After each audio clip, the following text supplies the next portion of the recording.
লুৰিণজ্যোতি গগৈ, অখিল গগৈ, গৌৰৱ গগৈৰ বিষয়ে বিভিন্ন সময়ত বিভিন্ন কথা কৈ আহিছোঁ।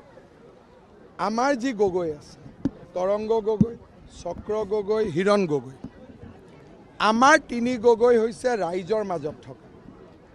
ঠিক আছে, তৰংগ গগৈ ৰাইজৰ লগত থাকে, চক্ৰ গগৈ ৰাইজৰ লগত থাকে, চিচিৰ বৰগাঁৱত ইলেকশ্যন উঠিছে, হিৰণ গগৈ ৰাইজৰ লগত থাকে, গৌৰৱ গগৈ পাকিস্তানৰ লগত থাকে, অখিল গগৈ কাৰ লগত থাকে নিজেও নাজানে। ইন্দিৰা গান্ধীৰ হাতত 860 জন শ্বহীদ মৃত্যু হৈছিল। লুৰিণজ্যোতি গগৈক ইলেকশ্যন জিকাবৰ কাৰণে গান্ধী ফেমিলিৰ প্ৰয়োজন আছে নেকি? আমিতো আছুৰ নেতা লুৰিণজ্যোতি গগৈৰ দৰে জেনেৰেল ছেক্ৰেটাৰী নাছিলোঁ।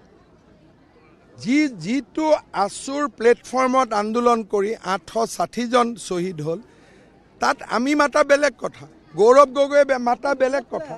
লুৰিণজ্যোতি গগৈয়ে প্ৰিয়ংকা গান্ধীক কিয় মাতিবলগীয়া হ'ল? তাৰমানে MLA হোৱা আৰু MLA হৈ কোনোবা এগৰাকীক বিয়া কৰোৱা, এইটোৱে মোৰ জীৱনৰ আজি আল্টিমেট লক্ষ্য।